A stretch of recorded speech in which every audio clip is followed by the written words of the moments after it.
This is Leadership LA. Dave Meslin, community choreographer from Toronto, spent a week in Los Angeles visiting neighborhood councils looking for great success stories of connecting with communities and removing obstacles to civic engagement.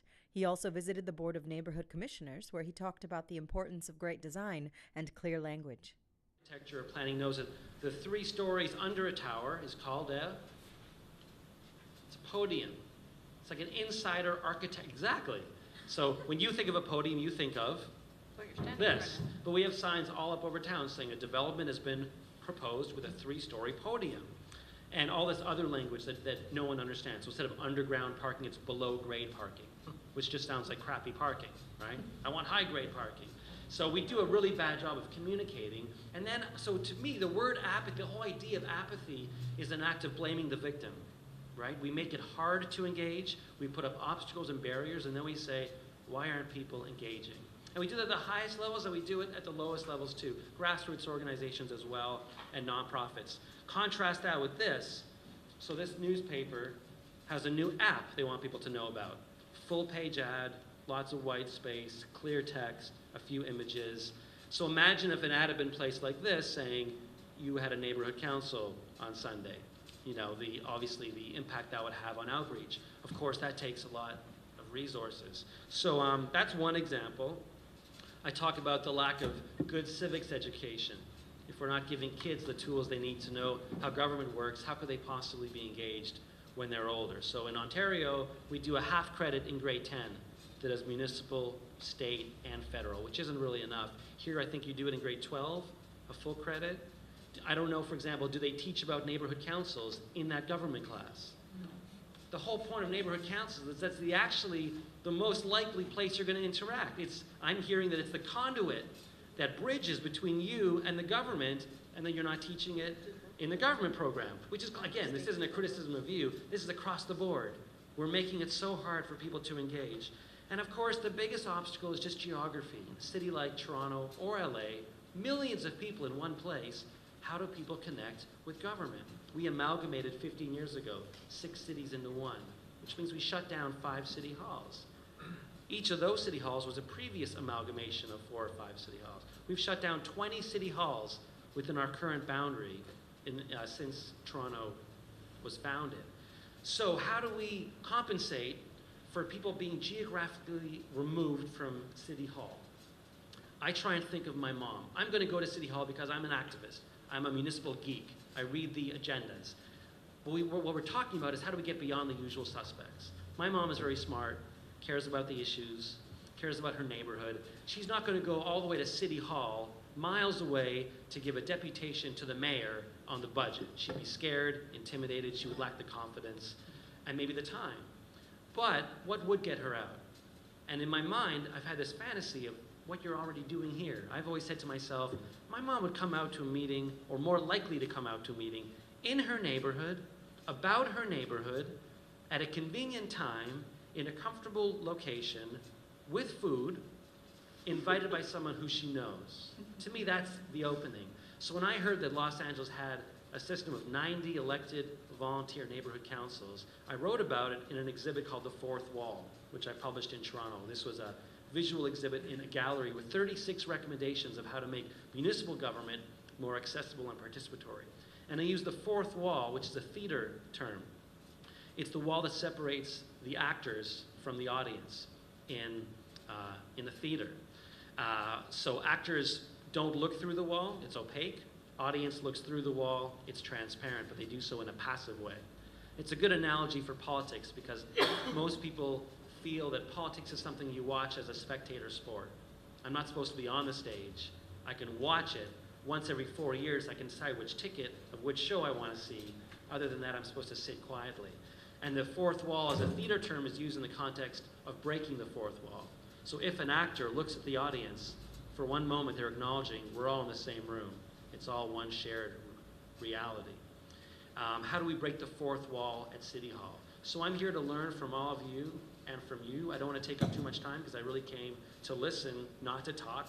I'm looking for success stories where we've gotten beyond the usual suspects. I'm curious to hear about neighborhood councils who have been able to have a high number of participation, either in the elections or in their committee structure, or also diverse representation. So getting beyond homeowners from a certain class of a certain age, right? Getting youth, getting tenants. It's fascinating, the tension. I've spoken to a lot of folks from different councils, just to give you an outside perspective of how the whole thing seems to an outsider. The tension between decentralized process versus centralized process is so fascinating. And I've already come up to a few obstacles. People are telling me, we're having trouble with this, and I'm trying to figure out in my head, should that be something that Dunn figures out, or something that the neighborhood councils figure out? And that's really, I want to talk to people more about that, because I don't know what the right answer is. I feel like there are some issues where a strong mentorship almost, not top-down, this is how you do it, but top-down, we will offer you training, would be very valuable. But I'm also hearing from neighborhood councils, hey, back off. We're all very unique and autonomous, and that's what makes us powerful, and that's really fascinating. And then the other tension is between formality and informality. Because in my mind, what makes the neighborhood council more accessible to someone like my mom is that it's not the government, it's neighbors. On the other hand, what makes it powerful here is that you've actually made it official. Look at you. I mean, here we are. There's an agenda. There's funding. There's the City of LA logo on everything. For some people, that gives it credibility. Like, oh, this isn't a bunch of crazy activists. This is real. For other people, it's like, oh, all these agendas, I don't want to do that. So that's a fascinating tension for me. You go too far to either extreme, you'll lose someone. So it almost becomes a balancing act. I'll just talk very quickly, I'll just wrap up 1 minute, how important I think marketing is. I think we forget in the nonprofit sector and the government sector that advertising and marketing is almost the #1 job, right?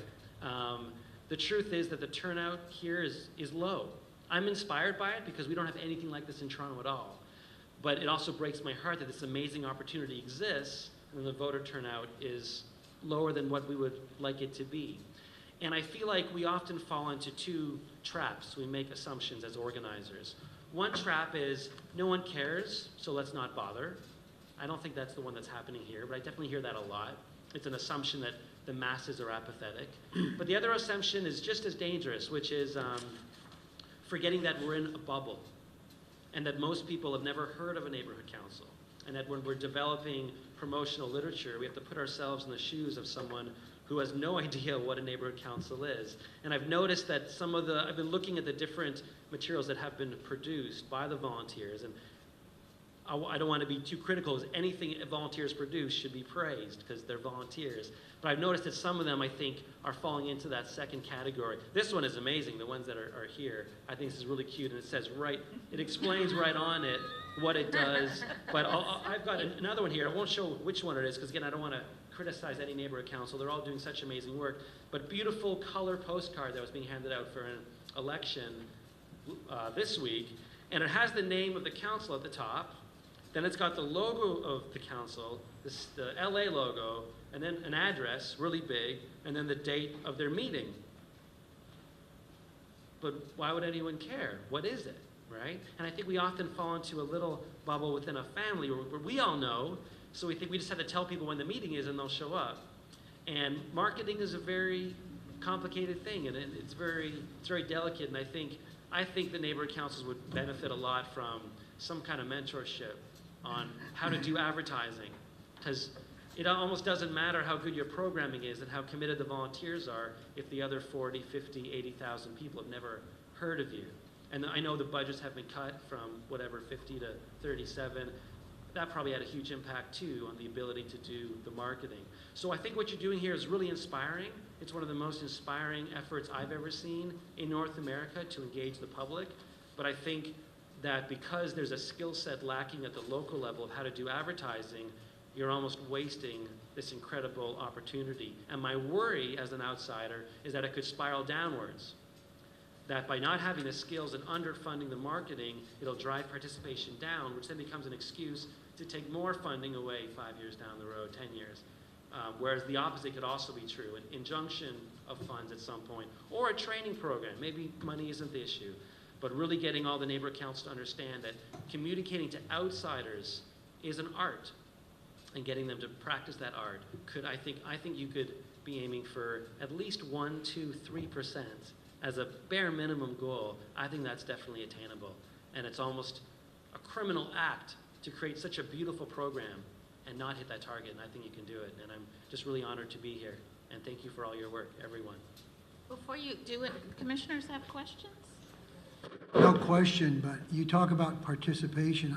I'd like you to wow some of these people with a statistic you gave on Saturday in your municipal and I think it is your federal or provincial elections, the statistical participation.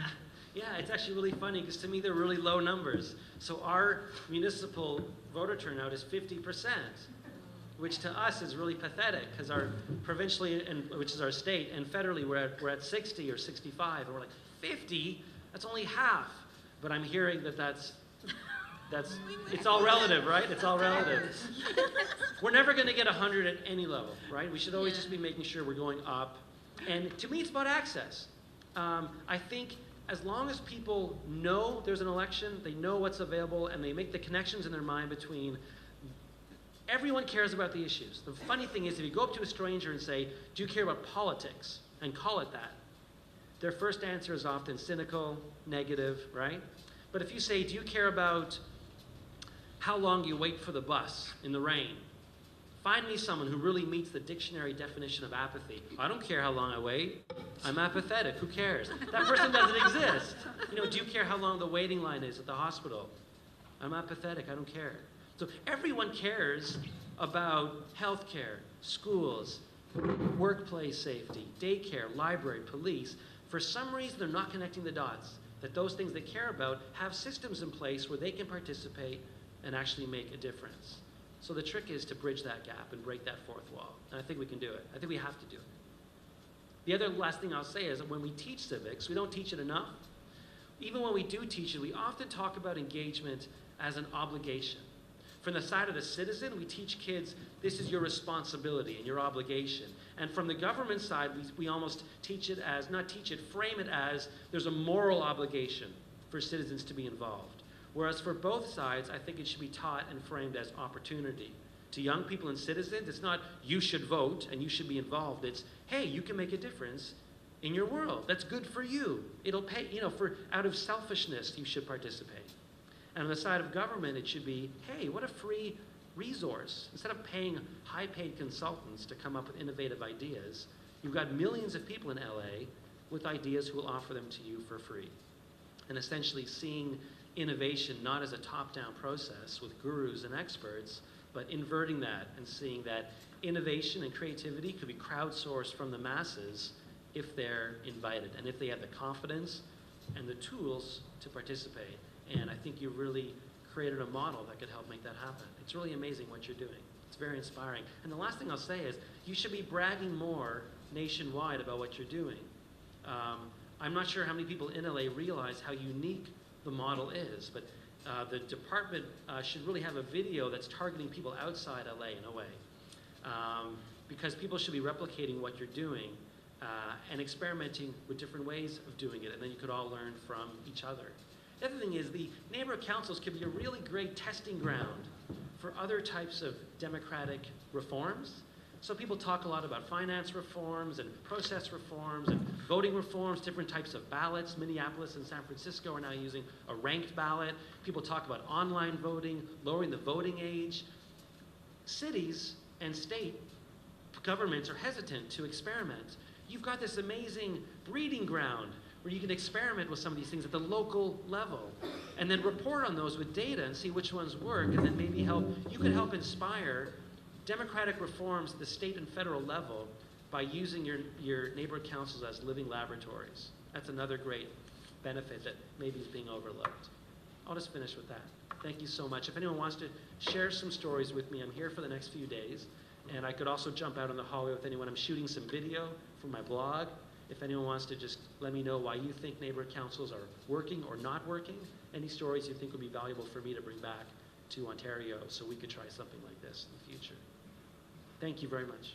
Okay, thank you so much for coming. Fascinating. Yeah.